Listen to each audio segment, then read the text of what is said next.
नमस्कार दोस्तों, आप सभी का स्वागत है। आज हम एक नई किताब बुर्जियों के पीछे पर चर्चा करेंगे। इसके लेखक हैं भगवत शरण उपाध्याय। इसे पीपुल्स पब्लिशिंग हाउस नई दिल्ली ने छापा है।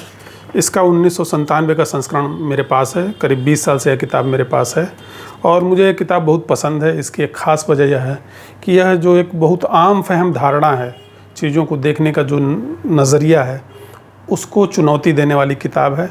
आपका नज़रिया उन चीज़ों को देखने का इस किताब को पढ़ने के बाद बदल सकता है। यह किताब दुनिया की 8 प्रसिद्ध स्थापत्य से जुड़ी प्रसिद्ध चीज़ों के बारे में है और इसमें पहली है भारत का ताजमहल, दूसरा उड़ीसा के मंदिर, तीसरा पिरामिड, चौथा कोलेसियम, फिर वर्साई का महल, चीन की दीवार, बेस्टिल, ऊर की कब्र। यह किताब का जो एक लाइन में अगर हम क्या है नुक्ता नज़र ये बता दें कि आपने सुना होगा पीपुल्स हिस्ट्री या जनता के नज़रिए से इतिहास को देखना। आमतौर पे इतिहास का जिक्र हमेशा राजाओं महाराजाओं या उनके किए गए युद्धों या उनके कराए गए निर्माणों के इर्द गिर्द घूमता रहता था।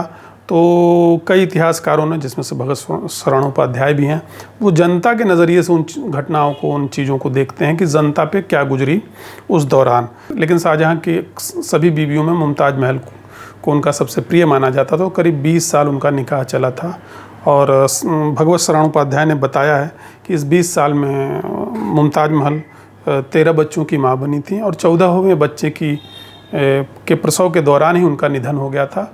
चूँकि शाहजहाँ को मुमताज़ महल बहुत प्यारी थी तो इसलिए वो हर जगह उनको अपने साथ लेके जाते थे। जब मुमताज़ का निधन हुआ तो शाहजहाँ दक्कन में युद्ध के मोर्चे पर थे और वहीं पे यह घटना हुई। जब मुमताज़ का निधन हो गया तो शाहजहाँ ने तय किया कि वो अपनी सबसे प्रिय बेगम के लिए एक ऐसी इमारत बनवाएंगे उनके मकबरे के तौर पे जो दुनिया में जिसका कोई तुलना नहीं होगा।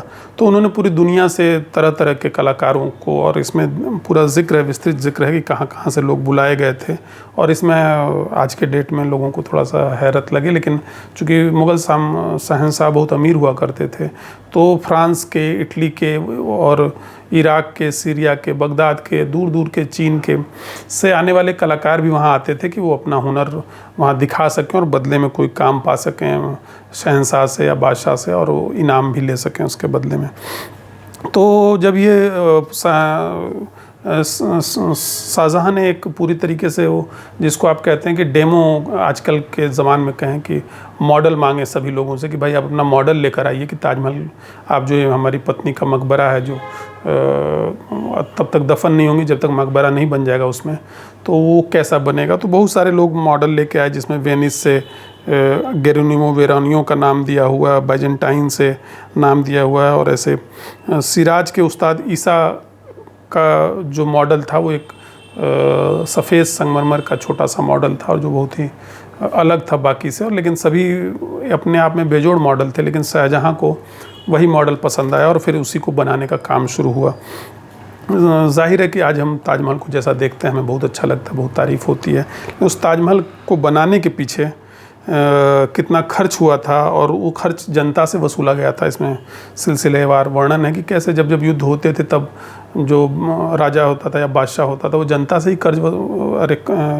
कर के रूप में या टैक्स के रूप में वसूली करता था, तो उसकी ज़रूरतें बढ़ जाती थी। तो ताजमहल के निर्माण के लिए शाहजहाँ ने अपने खजाने का भी मुंह खोल दिया, जो यानी जनता से पहले से वसूला गया पैसा था, और उसमें से बेशुमार दौलत खर्च की, और उसके अलावा भी जब ज़रूरत पड़ी तो लोगों ने वसूली शुरू कर दी। करीब 22 साल लगे थे ताजमहल को बनवाने में और 30 करोड़ रुपए उस ज़माने में इस पे खर्च हुए थे। तो और प्रतिदिन इस ताजमहल को पूरा करने के लिए 20,000 मज़दूरों की ज़रूरत पड़ती थी और 10,000 मज़दूर हमेशा रिज़र्व में रखे जाते थे, क्योंकि इसमें ज़्यादातर नौजवानों को रखा जाता था। इनके हिसाब से 25 से 35 साल के नौजवानों को तरजीह दी जाती थी। और चूँकि बड़ी बड़ी चट्टानें थी संगमरमर के और अन्य जो पत्थर रहे होंगे तो उनको चढ़ाना पड़ता था, तो उसको चढ़ाने में कई बार दुर्घटनाएँ होती थी जिसमें मज़दूर दब के मर जाते थे। तो जाहिर है कि बादशाह को बहुत फ़र्क नहीं पड़ता था या उनके कारिंदों को कि मज़दूर मर गए, उनके मरते ही उनका दूसरा उसकी जगह लेने के लिए मज़दूर चाहिए होता था। तो वो मज़दूर 10,000 की रिज़र्व रखे जाते थे और करीब 22 साल तक काम चला। तो भगवत शरण उपाध्याय मानते हैं कि कम से कम भारत की 2 पीढ़ियाँ जो हैं उनकी जवानी इस एक इमारत को बनाने में खप गई। और जाहिर आज की तरह से तो कोई लेबर लॉ था नहीं, कोई आधुनिक संविधान था नहीं कि जिसमें भुगतान के और इन चीज़ों के काम के घंटे नियत तय हों। तो ये निर्बाध शोषण का ही तरीका था वहाँ पे काम कराने का।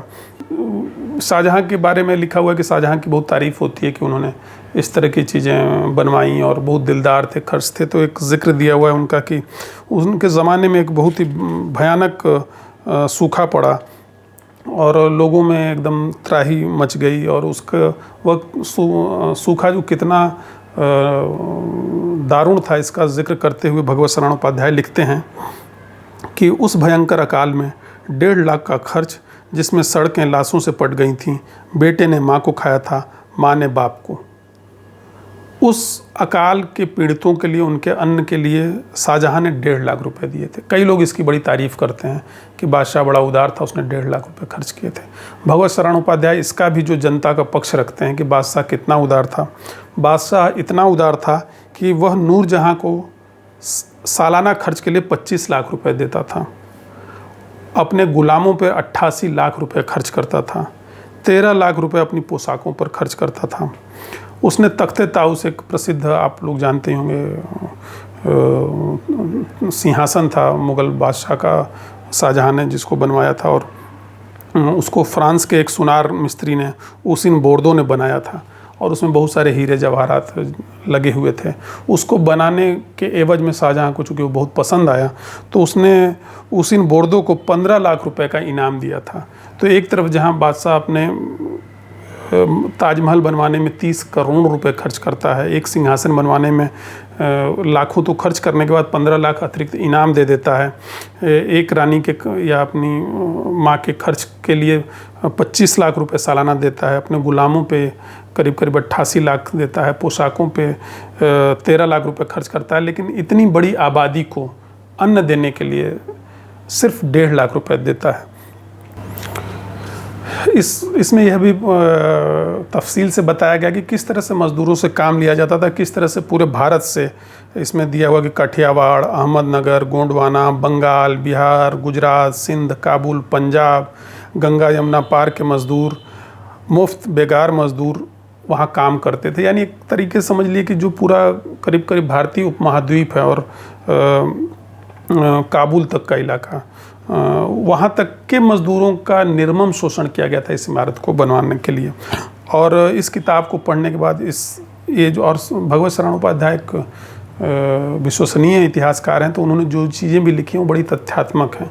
तो इन चीज़ों को पढ़ने के बाद कहीं ना कहीं ताजमहल को देखने का नज़रिया बदल जाता है। और फिर वो शाहिर लुधियानवी की वो पंक्ति याद आती है कि एक शहंशाह ने दौलत का सहारा लेकर हम गरीबों की मोहब्बत का उड़ाया है मजाक। तो जाहिर है कि नज़रिया बदल जाने से नज़ारा बदल जाता है। इस एपिसोड में इतना ही, शेष फिर कभी। नमस्कार।